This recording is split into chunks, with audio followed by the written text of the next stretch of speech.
Les saluda de nuevo el doctor Carlos Rivera en el segundo episodio de Punto de Tesis. Y en esta oportunidad vamos a ver lo que es la Constitución como pacto social. Pero hay que entender primero el pacto social, que es lo que une, el pegamento que une a la sociedad en un solo sentido. El Estado se divide en tres partes, no es que se divide en tres partes, el Estado tiene tres elementos fundantes, que es la población, el territorio y el sistema jurídico. En este día nos vamos a enfocar en el sistema jurídico, y el sistema jurídico pues es esa cantidad de normas que nos unen para relacionarnos unos con otros, y hay muchas formas de analizar esas normas. Ahora tenemos que esas normas, cuando son exigibles, cuando son coercibles, se llama derecho. Cuando no son coercibles, se llama moral, buenas costumbres. Y estamos dentro del derecho, de ese sistema jurídico, precisamente, que es el elemento que integra a un Estado, que hace que el Estado lo sea como tal, pues contiene el territorio y la población. Y ese núcleo principal que pues nos hace entender lo que es un Estado es el sistema jurídico. Y eso está determinado por la ley. Pero, ¿qué es la ley? La ley pues es la principal fuente del derecho, pero además es un mandato. Es un mandato, y dicen que es la mejor invención del hombre, porque no es una orden que da un gobernante o alguien quien tiene un poder material sobre otra persona, sino es una orden general, es para todos. Y entonces esto implica un dominio del gobernante sobre gobernados. Esto hay que distinguir lo que se ha ido diferenciando estas normas de lo que es la fuerza bruta. Estas normas, este grupo de normas, han llegado a tener un sentido propio, y es muy importante. Al principio era importante para el gobernante dar una orden general que todos la acataran, y él de esa manera, de una manera muy sencilla, podía tener acceso a un poder vasto. Pero también es importante para los gobernados. Y ahí es donde hemos crecido mucho, y ese es el verdadero nacimiento del derecho. ¿Por qué es importante para los gobernados?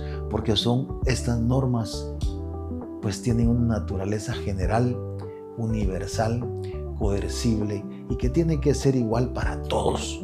Y eso nos da una ventaja muy grande. Además, ahora, a través de la razón y a través de los procesos históricos y los procesos de lucha de poder, nos hemos dado cuenta cuáles son las normas que nos benefician a todos los seres humanos.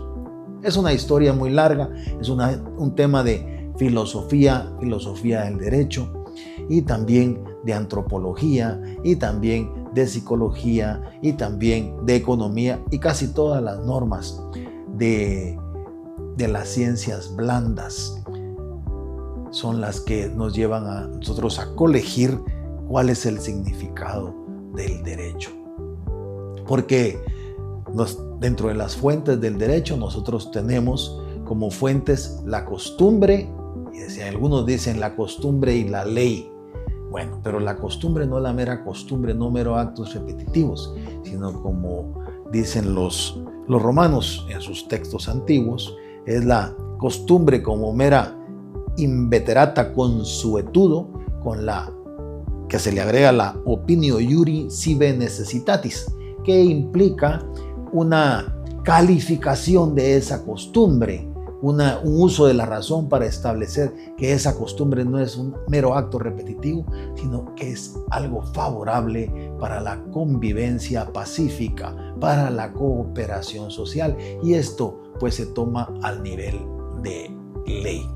Bueno, hay mucho tema que cortar, y cuando ya tengamos la oportunidad de entrar precisamente a un curso más especializado sobre estos temas, lo entraremos a conocer a profundidad. Pero por ahorita es importante que entendamos nosotros cuál es el concepto de ley, cuál es el concepto de derecho en términos generales para poder entrar a analizar la Constitución como un pacto social.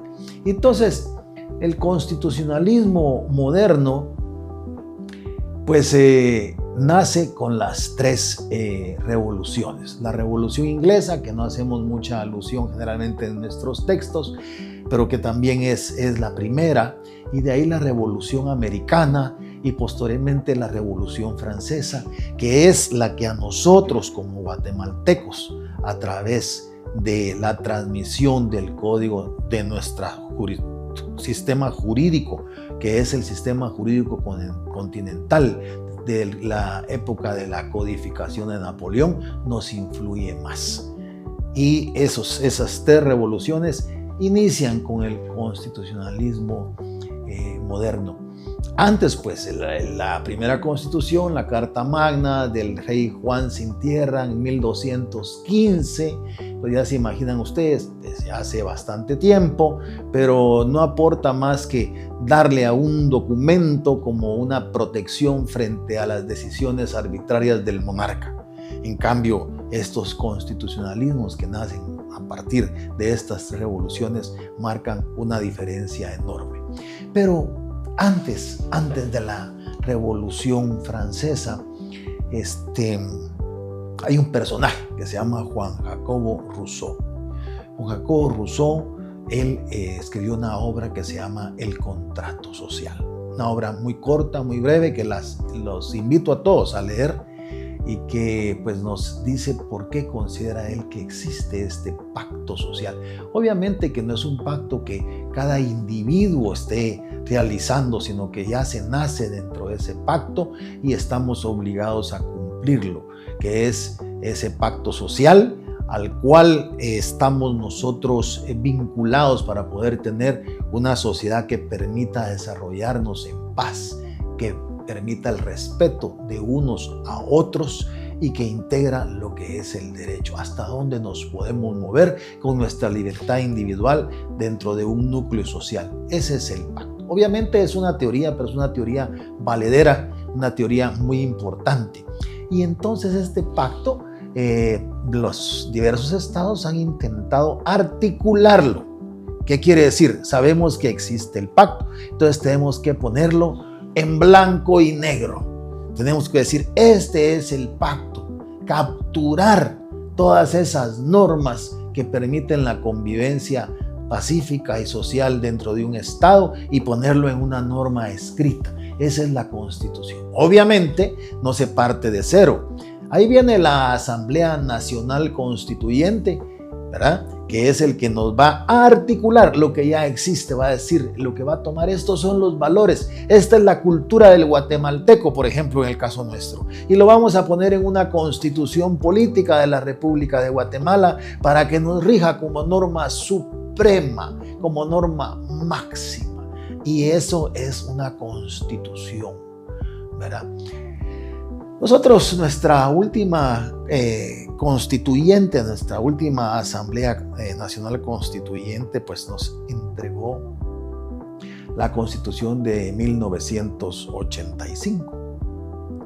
Y obviamente cuando articulan esta Constitución, cuando dicen, este es el pacto social de los guatemaltecos y su norma máxima suprema, también no quiere decir que se la inventen ellos, sino que ellos intentan con todo el conocimiento del derecho, de la moral, de los valores, de los principios, de las normas existentes y de las costumbres de Guatemala, todo lo que es la cultura de nuestra nación, de nuestro país, entonces la aglutinan y nos emiten esa Constitución que la tenemos vigente hasta ahora. Vamos a ir a las constituciones anteriores, desde que la historia constitucional guatemalteca comienza con la Constitución de Bayona y la de Cádiz. La Constitución de Bayona que el mismo Napoleón Bonaparte redacta para España, en Bayona. Redacta una constitución para España, muy buena, pero los españoles no estaban muy contentos y redactan posteriormente la Constitución de Cádiz, pero la Constitución de Bayona fue por la abdicación de Fernando II. Bueno, esto es histórico, pero lo importante es que entendamos qué es nuestra Constitución, qué es nuestro pacto social. El pacto social, muchos años después, en la Segunda Guerra Mundial, cuando estuvo gobernando Otto von Bismarck, antes de que llegara Hitler, el Reich, ese mismo que se le acusa de haber cometido el holocausto y tantas cosas malas, pero en ese momento realmente había un autoritarismo bárbaro. Esa constitución de Weimar tenía una particularidad en su artículo 48, y esta particularidad era que permitía que en casos extremos pudiera el gobernante omitir o pudiera alterar el mismo orden constitucional, y obviamente abusando de eso, el rey se convirtió en lo que ya todos sabemos y que la historia nos cuenta, tanto daño le hizo a la humanidad. Pues dentro de esos esquemas nació un gran personaje. Esto solo sirve de marco para decirles que había un jurista alemán que necesitaba darle validez a esas órdenes, y él se llama Hans Kelsen. Eso es conocido por todos los abogados, o sea que ustedes ya están familiarizados con Hans Kelsen. Él escribió la teoría pura del derecho, y ahí nos da a nosotros la pirámide kelseniana. ¿Qué es la pirámide kelseniana? Ustedes lo saben. La pirámide kelseniana es la jerarquía jurídica, la jerarquía de las normas, para que no nos perdamos dentro de todas las normas que hay en un Estado. Él lo que quiso es descarnar el derecho, como dicen los grandes tratadistas italianos, descarnar el derecho. Quería quitarle la moral, los valores, la axiología jurídica. No, eso no sirve. Por otro lado, la realidad social, lo que la gente diga, no importa. La cultura no importa. El derecho, lo que importa es esa estructura jurídica, esa jerarquía. Cuando digo jerarquía, lo que va de superior a inferior o a la inversa. Y eso es lo que él crea la pirámide kelseniana. Y entonces, en el cenit, en lo que comanda todo, pone a la Constitución, la norma fundamental.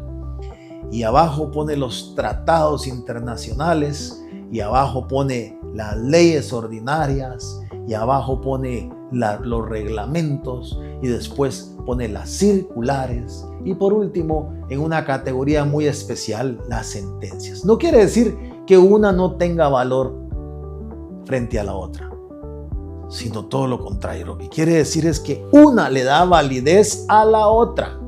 O sea, para Hans Kelsen es una validez precisamente objetiva, derivada de la misma superioridad.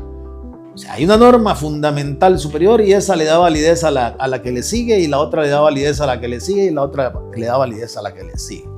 Obviamente, la tipología o la calificación de las normas ha variado con el tiempo. Ahora no solo los tratados internacionales, sino que tienen más validez los tratados internacionales en materia de derechos humanos, derechos fundamentales, y después vienen todos los tratados generales, y después vienen las normas con una calificación especial en el Congreso, con procedimientos especiales, y abajo normas con calificaciones ordinarias, y abajo reglamentos, y abajo reglamentos vienen circulares, y ya vienen, pues hemos estratificado con mayor precisión a través de los años las normas jurídicas. Pero esa estructura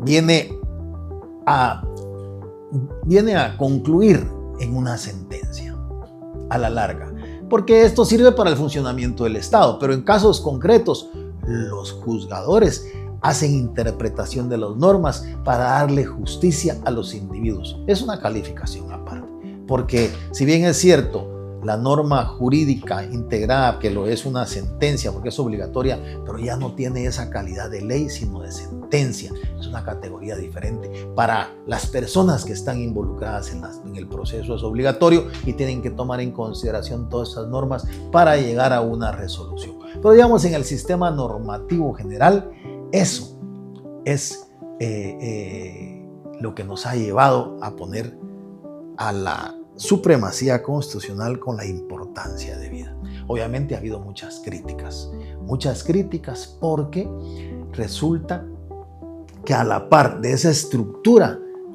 el mismo Kelsen, en una carta que pues dirigió a otro jurista años después de haber escrito su famosa obra de la teoría pura del derecho, reconoce que hay un error en no considerar a los valores y a la sociedad como elementos que integran la estructura jurídica de cualquier sistema normativo.